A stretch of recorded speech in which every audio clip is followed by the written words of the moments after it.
Today, you're entering a masterclass, if you will. And my definition of a masterclass would be you have some pre-existing knowledge of some of the subject matter that we're going to talk about today. And that pre-existing knowledge is going to be Predictive Index, the behavioral assessment. If you have a different behavioral assessment you use at your organization, you could probably see some of these things fold together depending upon how that data is delivered to you in reports, et cetera, et cetera. But the focus of today's masterclass is aimed at individual leaders at companies. So if you're a leader at any organization, at any level, and you're getting confronted with culture, here's what's going on with our culture, with be it engagement surveys, any other kind of like feedback that you're getting about the culture at your organization. The culture's bad, the culture's good, it's terrific. And maybe you're struggling to figure out how to make that more concrete in terms of how you lead teams, how you bring yourself to work so that your team can be the most confident and productive it can be. So we're going to evaluate this at a high level, then we're going to bring it down. I'm actually going to jump into the software a little bit, the Predictive Index software. And if you're a client and you leverage this tool, you'll be able to do the same things that I'm doing today to make some sense of this in terms of how you plan and build strategy for yourself, but also how you present that up and down within your organization in a coherent fashion that could lead to real culture change if that's what you're targeting. So starting out, it's important to recognize that your culture has a language. When you think about what that means is the way, not only the wall hanging art that you have that says, our culture is this, we're oriented toward this, here's what we do. But the way that people talk, the way that leaders talk to each other, it's spoken in a certain way or it's unspoken. There's things that you just don't say within that culture. So when you're trying to figure out what is our culture right here, remember it is, if you think about it like a language, it becomes more useful to you. What am I seeing? What am I hearing in meetings? How do we talk externally? How do we talk internally? And just bring yourself some presence to start learning what that language is. Is it in alignment with what you have on the wall, what you have in a strategic plan, what we quote unquote say the culture is, or is it different? Another piece to think about is this. That language is proven by leaders through speech and behavior. Speech and behavior. It's really proven through everyone, not just leaders. So when you have an organization that has the good wall art and they have everything seems to be organized, looks like a pretty legitimate company, but the behavior and the language people use is out of alignment with what they say they are. Think about that in any relationship that you have. Does that inspire trust? Does it inspire confidence when you see that misalignment? Or does it inspire skepticism? Maybe fear, trepidation, worry, anxiety, doubt. All those things tend to be inertia to prevent your team from being productive, which if you're a leader, that's probably like the table stakes, right? I want my team to be productive, and I'd like the people that are productive to want to stay here.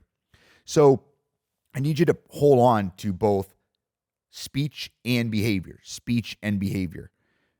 because those are two functions we're going to dive into PI and talk about how those things manifest themselves within an organization. So remember where we're at. We have culture. We're going to talk about that today. We're going to talk about accountability in a second, which is embedded in the leaders, but culture is a language, and that culture is proven through speech and behavior. And by the way, both a positive and a negative culture is proven that way. So if you want to change your culture, you might realize that your current culture, one that is causing turnover, causing anxiety, worry, doubt, lack of productivity, etc., is one that needs to be changed. These are the movers that will end up changing that culture. Diving a layer deeper, here are two questions that I want you to basically put a pin in for today, and then as you leave this little masterclass with your team, with fellow leaders, and even with the leaders of your organization if you don't happen to be that leader. One, what is the language of your culture? How do we determine that? We know our language of our culture. It's this. Great. If you have a word cloud, if you use other tools to try to get that language of your culture, Is it the mission? Is it the vision? Is it your core values? Is it a list of leadership competencies? But I would further that, the language of your culture. What's your culture as it relates to work style, meetings, remote, hybrid, on premises? Add as much layers to what that language is of your culture as possible to paint the clearest picture. And again, if you think about the functional nature of where that could fit, think about the hiring process when you're explaining, hey, here's what this is, the fishbowl that you work in. Does that sound productive to you? The clearer you are at that stage in the hiring process, you'll end up attracting the type of people that you want to attract, that want to do the behaviors that produce the result you want in this environment.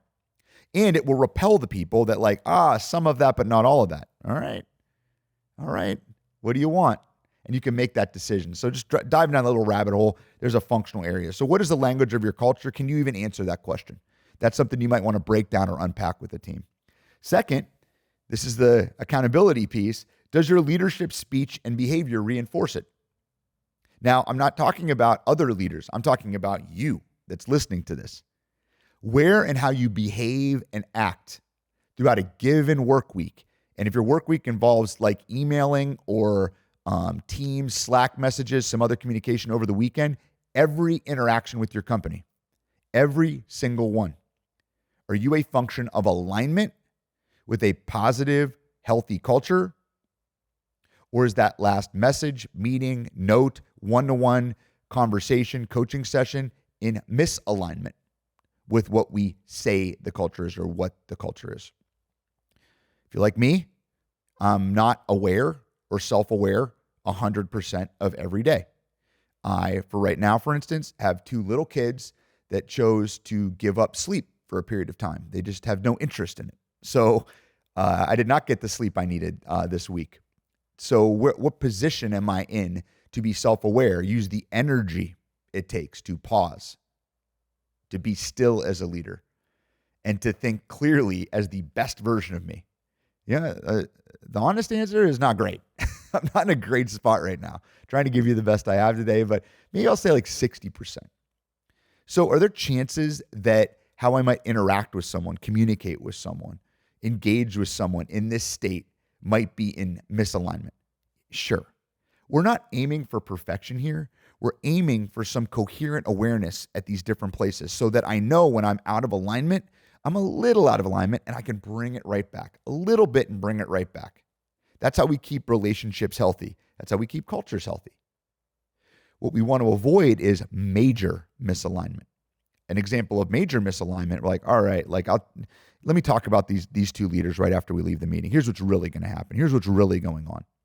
And I leave and I distance myself and I create distance and a versus between me, my team, and another set of leaders. Me, my team, and someone else.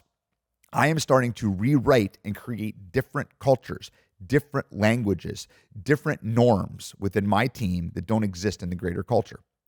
And I'm framing that in a way that it's in misalignment that is a negative misalignment. Now, are there different cultures for sure? Is an engineering team going to be made up and operated the same as a customer service, client success, or sales team? Probably not. But there are cultural norms that do need to exist unilaterally within an organization if you want it to be a strong, coherent culture throughout your company. So what is the language of your culture? Put a pin on that, write it down, or hit pause and think about it if you're running this session with your team. Second, does your leadership speech and behavior reinforce it? Breaking that down. When Tchart, draw a Tchart on your whiteboard right now. Where does it and where does it not, based upon the words you used for the language of your culture? Might be a good spot before we move forward. So I'm going to depart real quick here, and we're going to advance, and I'm going to frame this in the PI lens. So again, looking at your screen, if you've seen in my last, I think it's my last podcast or one before this one, when we frame up where we're at right now, in terms of where do you nest PI. So we've already framed where culture is, and now we're going to apply Predictive Index to try to gain some awareness and insight of what do I actually do once I have some of those answers. What do I do to change it?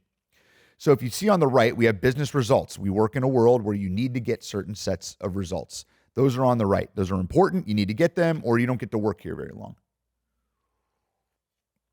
How do you get the results? On the left, you have business strategy. What am I working on my team with? How am I organizing my team to get X, Y, and Z done?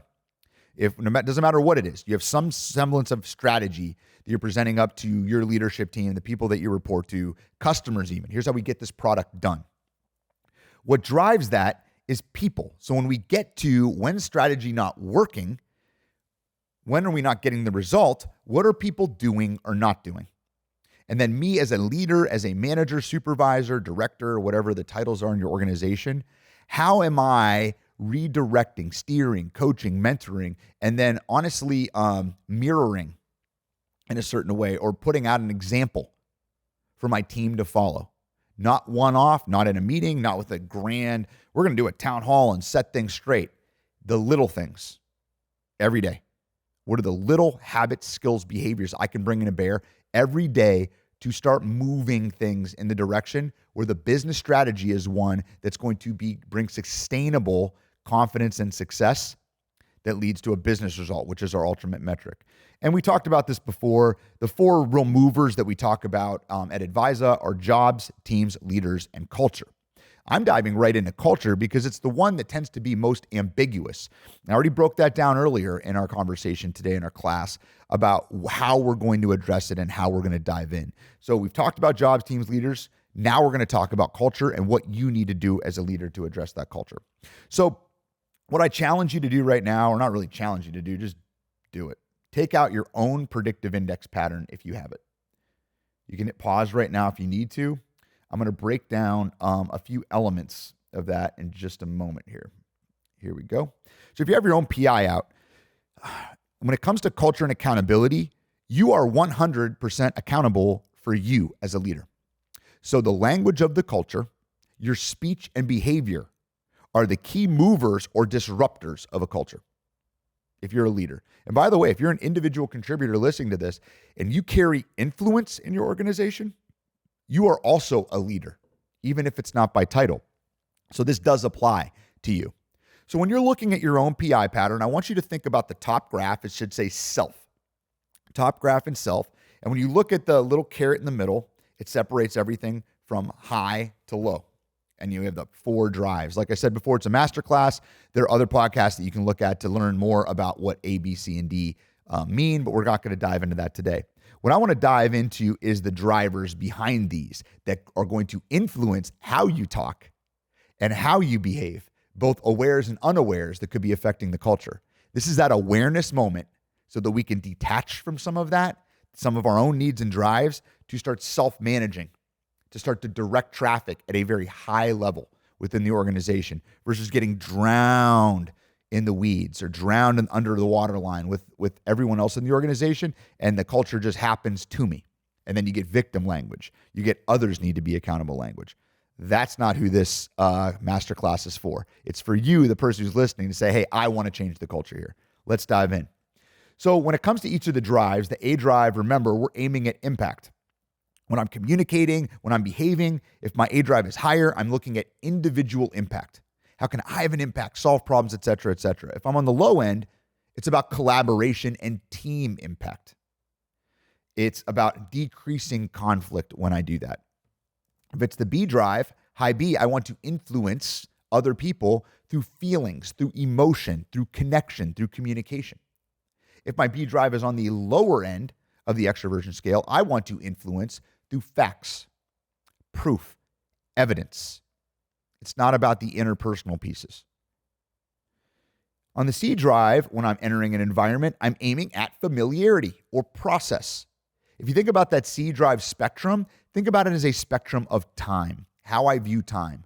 If it's high C, I view time longer, which means I allow time for processes to take place.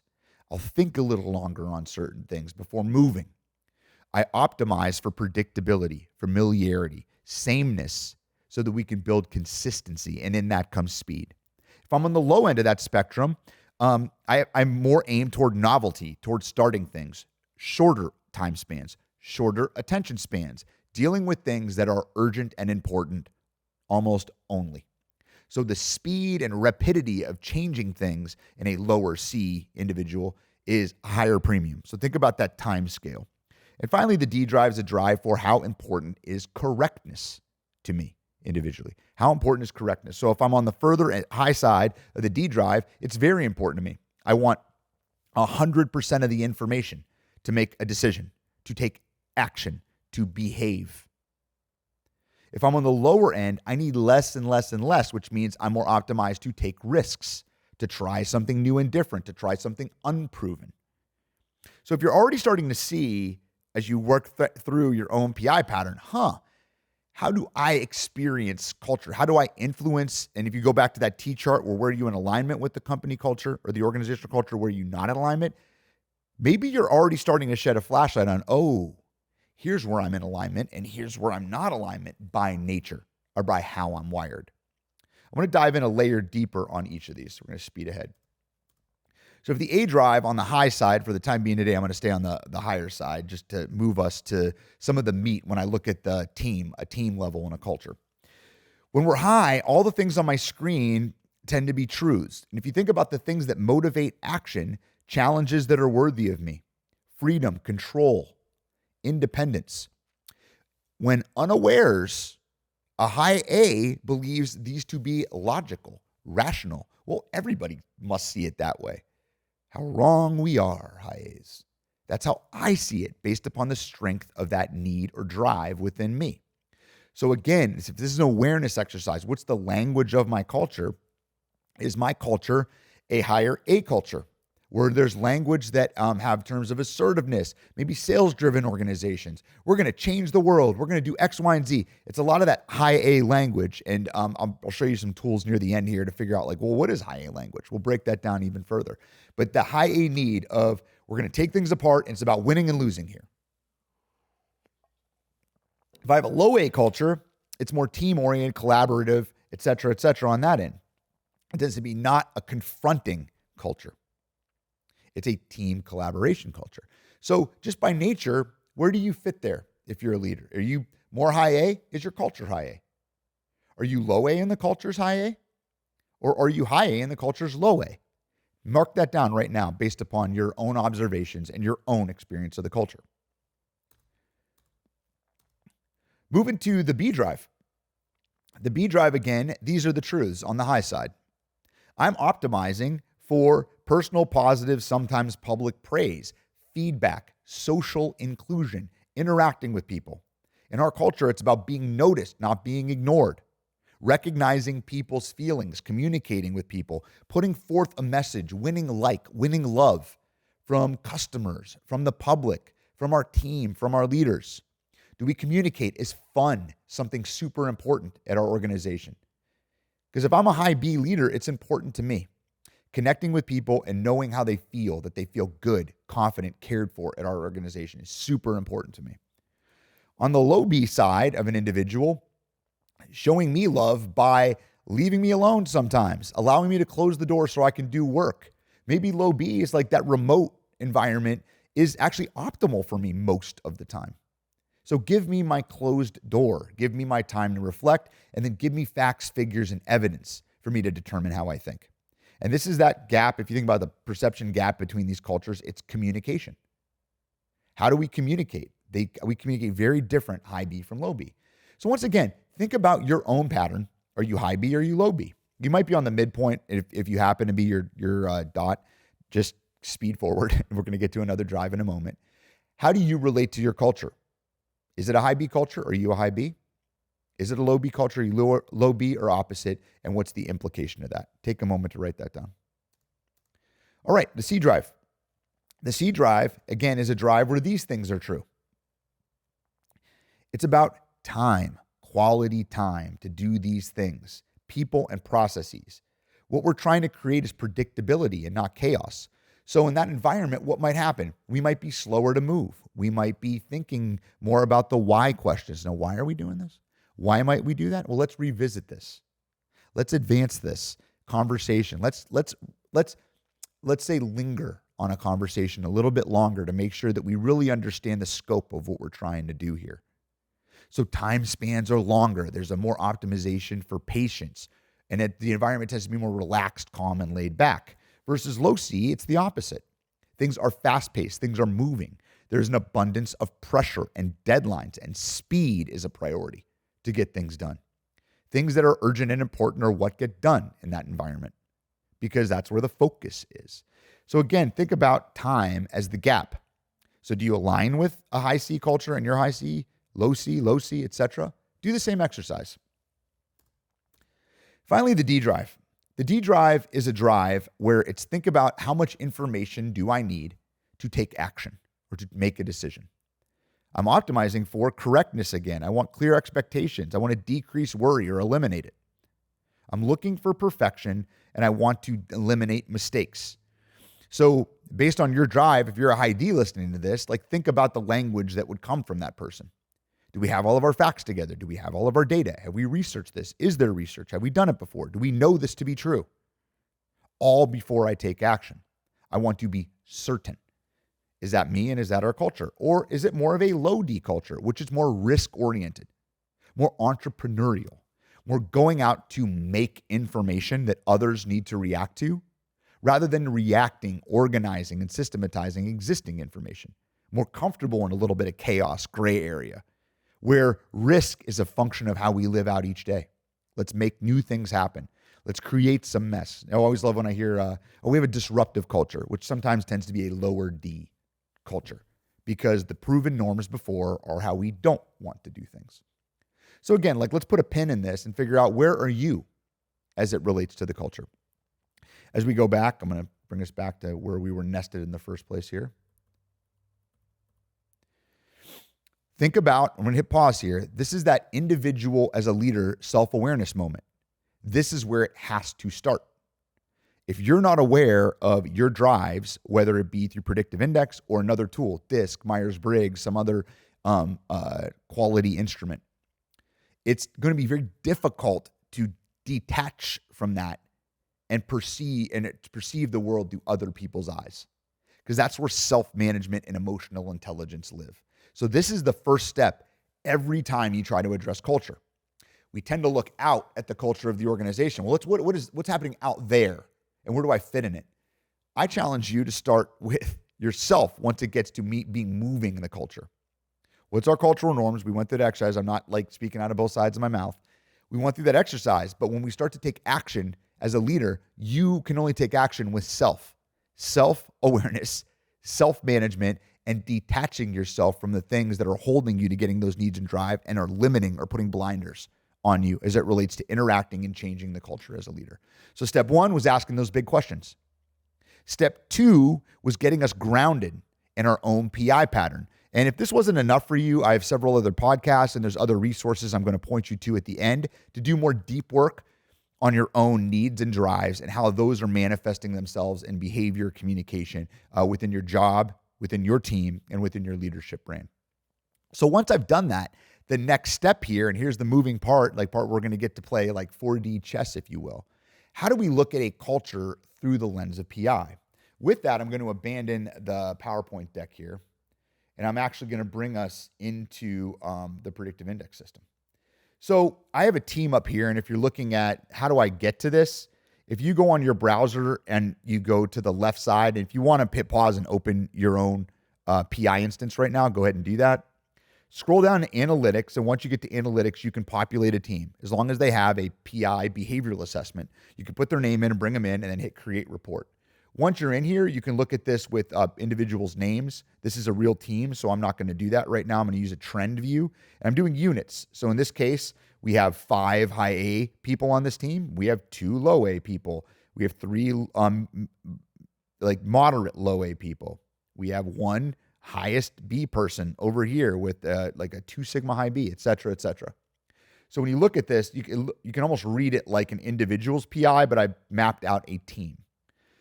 This purple line right here is what we call an average pattern. I can take that off or put that back on.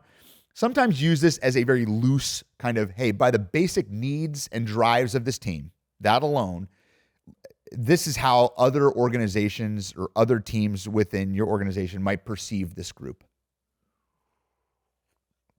Is that a surefire bet?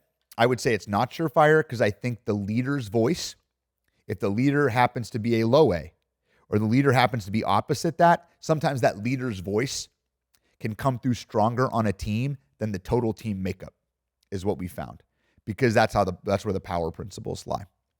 So when we think about culture and I want to change culture, how might people perceive the culture? I've done that work and now I'm getting into the PI data. So when we start breaking down this team at an organization, which we're going to do together, I like to do so by each drive, and I'm going to show you a couple other tools to do that.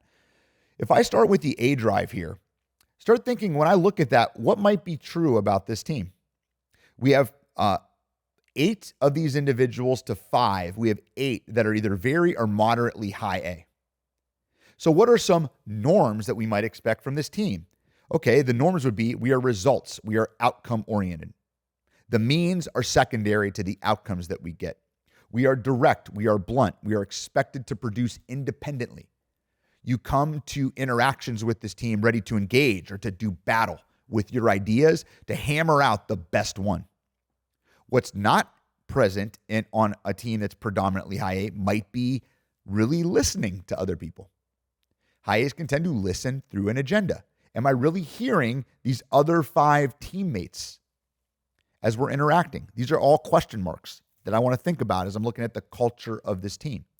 Let's say we have a culture of listening. We listen to each other. We care about each other's feelings. And this is the makeup of the team. Can you start to see what some of the attack vectors could be, or the threats to that cultural statement? We listen and we care to having a predominantly high A team. What if I told you that of those 5 very high A's, 2 of those individuals are senior leaders on this team?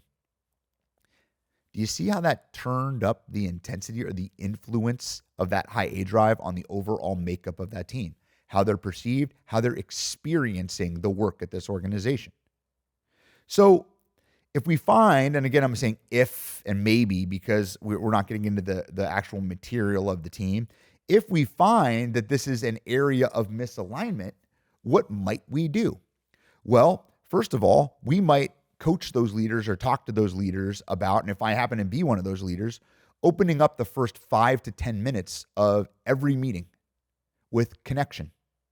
Hey, what's an awareness moment from this last week? Hey, what is one struggle from the last week, and what is one success over the last week, either personal or professional? And if it's a big team, hey, pair up with somebody. And every week, pair up with somebody different if it's a standing meeting. What did I do there? I created time for other people to talk that aren't me. I've created time for other people to share feelings, interactions, perceptions of their environment that I wasn't directing or making happen. I wasn't putting words in their mouth. Because the threat would be overly agenda focused, trying to move things through, operating under efficiency and productivity at all times.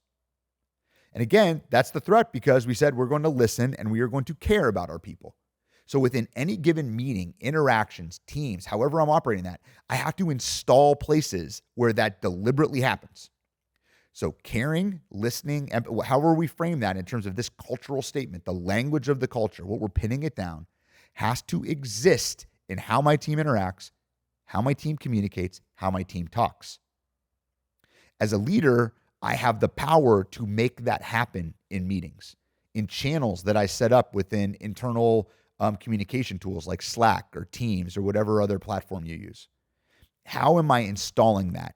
And then ongoing, did I install it in a way that it makes it pain-free or even gives me energy to reinforce it? Versus it's on in an instance and then we forgot to do that. Hey, we're really busy this time. We're going to skip that. If it's a priority, you're not going to skip it. You might shrink it. Hey, we're going to go 5 minutes today, but you are not going to skip it because you said it's important to your culture.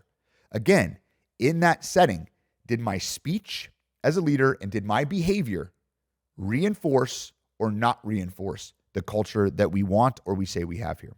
So that's one example from the A drive. And again, think about how that could shift if of these 2 very low A people, one of those people was the leader of this team. You can see how it can work both ways. So there's one way that we use PI to figure out how do we bridge this and ensure that this whole group is getting that cultural experience that we want. Let's look at the B drive. Again, as you look at the B drive, what do you see here? Weird. It's almost like we stacked it. It's just they're even amounts on both sides. Great. So let's just skip past this one. Maybe not.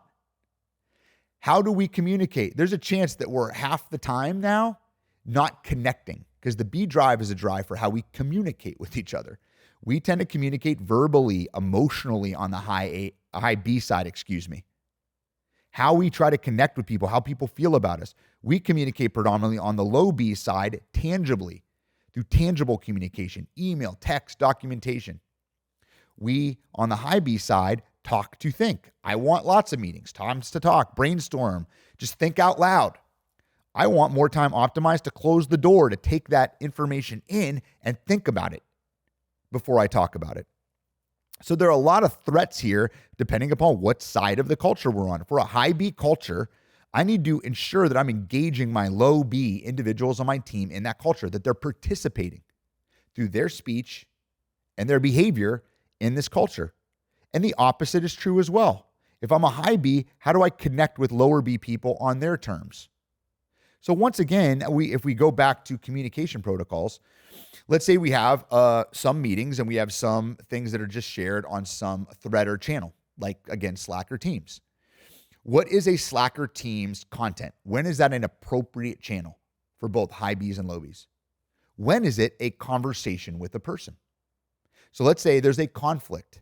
We just decided, hey, if there's a conflict or there's a misunderstanding, we're going to move that to an in-person meeting that might be supported by some Slack or email follow-up or some Teams follow-up. If it's a information exchange, project-related, dotting the I's and crossing the T's, maybe we don't take time for that. We don't talk it through. We keep that on a Slack channel for efficiency's sake. These are the type of negotiations we have to have.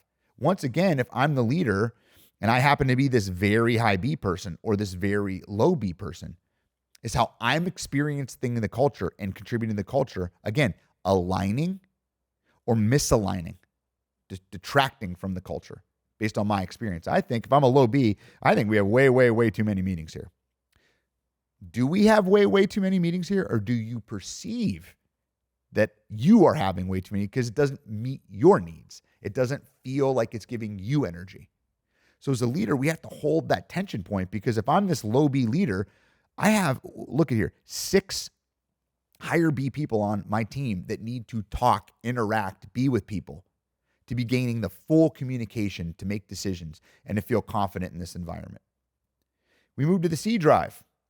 Once again, what do you notice with this team? Pretty even split. So the threats here are pretty simple. If we think about that C drive in terms of time, work style, we have a more methodical, familiar work style that's process-oriented. We have a more high-paced, staccato, just-in-time, more urgent set of folks. So we kind of have a divided team. Well, which is the culture? If you think about it, when I pull this together, it looks like the culture draws to the middle. But here's where the leaders end up driving the culture. And let me tell you, what if the leaders on this team, are 2 of them or 3 of them, are the lowest C? Now you have high C's existing in a culture where, hey, we're going to take the time to listen to people.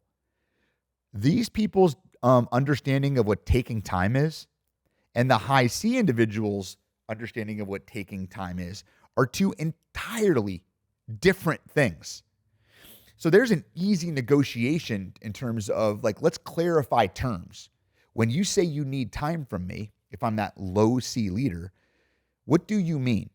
If I opened up 90 minutes once a month for us to just talk, to be together, would that be helpful?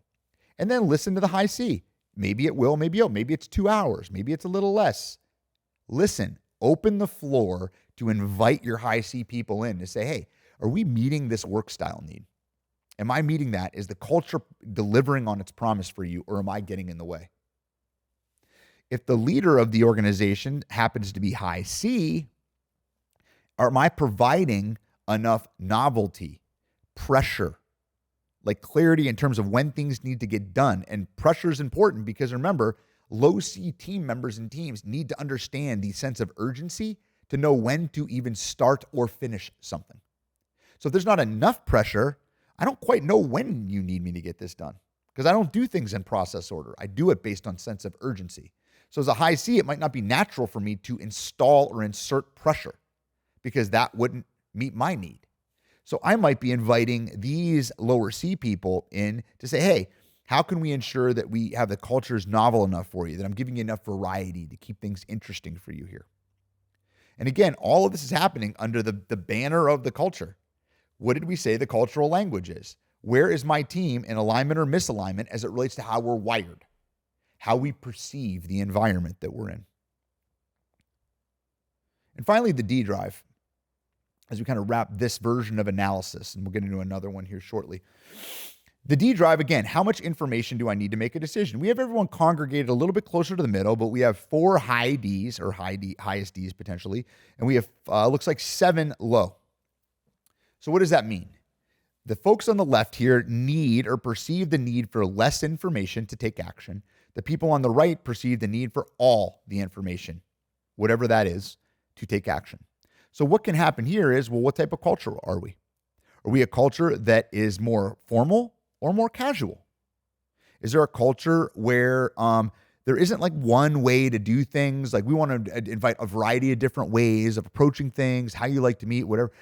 So on the high D side, we have to figure out where do we lay down the law as it relates to rules, employee handbook, in terms of what we are going to adhere to and where discipline will live for high Ds. I need to know the structure of my environment so that I can be productive within it.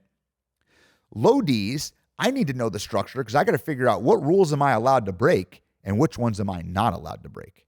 Because I've told groups before, if you're a really low D, the tagline is, I will not do what you tell me to do. And it doesn't matter who you is. I'm trying to find new, different ways to get outcomes. So this is an area where it's how much information does each person need to move? And if you look on your team, hey, we say we are a fast-moving, quick decision-making organization, or we operate on the fly to deliver results for clients, or whatever your cultural statement is. We will equip you with resources at all times to do your job, whatever it could be at your organization. Look at the D drive of your team and then overlay your leader's PI on this and say, hey, what are the sheer odds that we're doing that in alignment with the culture, with the given team that I have? So if we're a low D culture and I'm a high D leader, could I be perceived as a micromanager? Could I be perceived as slowing things down, needing information that other people on the team don't think is relevant before we make a decision? Again, there's a positive intention. You might be right in terms of, hey, we should probably get more, but is it in alignment with what we said this company is? Again, I'm not just talking about like firm black and white where it's like right and wrong. We're talking about that slight deterrence from the culture that can start adding up over time where you, your team, or the whole culture in itself is out of alignment with what we said it was. And you can bring all of these combinations back together. It's called all Factors Ensemble. And this is a good cut and paste moment when you bring up a team, and you can change it to individual view over here and actually bring up team members' names and get their feedback if your culture affords that, if you use PI in that way. But it's a way to start thinking about like what at different times in an organizational culture, you're going to have to adhere to certain things that are going to cost you energy. It's not going to feel good all the time. There's going to be other parts of the culture that draw you in, meetings, other people, projects that excite you. You get paid to do work. So it's kind of nice when you get paid for things that you love most of the time. But once you get any organization together, it becomes an economy of relationships. In relationships, there are trade-offs. In my spiritual tradition, we call it like Agape Love, which means I'm going to do this not because it feels good for me at all, but because I love you, but because I know it's part of the greater whole to help. How often can I be aware and distribute that? Or how often am I taking care of my own chips, pulling my own chips? Even as a leader with my team, I need to protect my team. So it's a great way to get us out of the weeds, take a clearer look at our team. Hey, what's difficult about our culture? What's hard for us to speak daily in terms of the language of our culture? And what's hard for us to behave? Hey, where does it come more natural to us? How can we optimize for that? These are important questions, and you can use PI to start shedding light. It's not going to give you the bold answer, but you might get more than one aha. If you use the Teams platform, so in here, if you go into design and you can design teams, you have that. You can look at another mock-up of your team. And I have actually broken this down a little bit here. You can bring it up. This will start to plot out your team different quadrants. If you look at, like I put the PI language on there, highest AB in the upper right-hand corner is all about innovation and agility. You might plot your team on here and be like, wow, innovation and agility. And honestly, in this team, the 2 senior leaders actually exist in that bucket. Guess what's going to have the loudest voice or the loudest or the most bold statements in that language of the culture? Likely those 2 individuals that happen to be in innovation and agility. What are they farther away from? Look at results and discipline, i.e., like following through consistently to the way that they said they're going to do it. Well, you have to have something that isn't innovation to do that. It has to be a system. And we only have one person down there kind of like slightly representing that quadrant. Is there a risk there in our culture? Yeah, probably in this case. Teamwork and employee experience, high B and C, the 2 social drives. We have a group of people there. Do they have a voice? Are they connecting? Are we delivering on teamwork and employee experience? Those are great individuals to ask because they're optimized for that. And finally, process and precision, highest C and highest D. If you look down there, we have people that want to care about things consistently going a certain way so that they're done right, they're done consistently so you can deliver on promises. So here's a way you can look at that. And then if you advance down, what you see right here, I click forward to takeaways as you move through the process. You can get recommendations based on that team. In this case, it said 3 things with the team that we just talked about could be, hey, have we drafted communication guidelines? Looks like a lot of members of your team are in different quadrants and you speak different languages. And if I drop down, it gives me an example of, hey, self-awareness sessions, tangible things I can do to move that culture. Meet one-to-one and talk about PI, talk about their language, talk about needs, drives, self-confidence, awareness, self-awareness, self-management, how to engage other people. It doesn't have to be complicated. And then start drafting guidelines of how each person needs to be communicated with and figure out, how does our team communicate? When do we have meetings? When do we talk? When do we do things tangibly? These are all choices you can make. Conflict resolution. Weird. A group of people that are very different don't agree on how things should be done or overly assume other people see it the same way. Conflict ensues. Anybody have a relationship, a romantic relationship? Anybody married? That never happens, right? We see the world the same way. We don't ever get in fights. It's just smooth sailing. Wrong. Conflict is a natural part of any relationship, and conflict tends to increase over time with people as they get more and more familiar because you get more and more annoying. Well, you should already know. You should already expect. We've done this, but you should. Have we made how we resolve conflict concrete, clearly understandable to people wired however they're wired? Yes or no as a leader? There's an example with this team. And then finally, teamwork. Do we assign tasks by behavioral fit when we can? When there's something for teamwork or employee relations, do I bring in those high B, high C people? When it's time for innovation and agility, do I lever those people that are bucketed there, that wake up in the morning, jump out of bed, and want to innovate? Or am I keeping things maybe too tightly wound around a title, around a job description, where I can gain more engagement and maybe more interdisciplinary interaction by drawing from some of those just natural strengths that individuals have genetically wired into them? Can I do this? Assign committees or things like that short term to run projects. So based on the makeup of your team, I'm going to scroll back out. These takeaways, if you go through design function within the software, and they could be different for every team. You can actually use an action planner on here. You can send an overall team summary to everybody so that it's above board. Hey, here's how we're wired. Here's some problems and challenges that might come from that. Hey, here's some strengths we can lean on. And then start weaving that into the day-to-day work that sounds boring. Emails, phone calls, meetings, heads down project work, one-to-one meetings, meetings with clients, meetings with other divisions, like all the work. If this level of awareness and language of the culture does not find its way deliberately into those instances, then culture just happens. It just starts happening. And nothing ends up becoming part of that tradition or religion within a company of like, here's how we have agreed to operate together. It's a leader's responsibility at any level to, number one, understand themselves. Self-awareness, self-awareness, self-awareness. Number one. Number two, understand the culture, maybe with the exercise or prompt questions I gave you today. Here's who I am. Here's what the culture we say the culture is. If the culture tends to be negative or the statements haven't been made, you need to address that with leadership, or guess what? It's not going to change. But once we know what the culture is, and let's say it's pure, virtuous, all right, great, I'm aligned. That's why I'm here. How do I map that back to my team, to me, and start creating behaviors, norms in communication, meeting, decision-making, how we do performance feedback, coaching, mentoring, one-to-one, all the stuff. How do I deliberately insert that culture, that language into my behavior as a leader?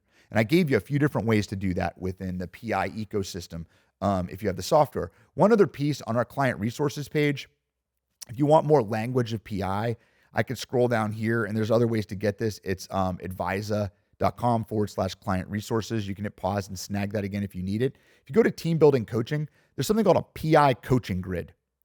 PI coaching grid, it's right there. I'm going to click that real quick.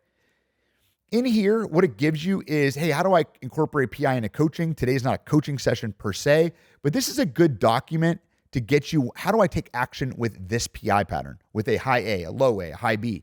And then I want to narrow in on some of the words. And again, go back to culture. Do any of these words show up in how company leadership or you describe your culture? We are a big picture. We're about results, accomplishing the vision, innovation, challenge. We're going to address challenges. Or is it more lower A? We're a team of appreciation. We have team impact. We work to understand each other. Use we and ours language. And onward you go with each drive. So this is called the Using PI in Coaching Grid. Again, it could be found on the client resources page at Advisa, which you can hit pause and capture that or retype in. I can maybe even throw that in the show notes when I'm done as well. There's a way to look at that. So wrapping us up, I'm going to go back to where we started real quick here. All right, it'd be better if I went to the right deck here. Let's see. Boom. Here we are.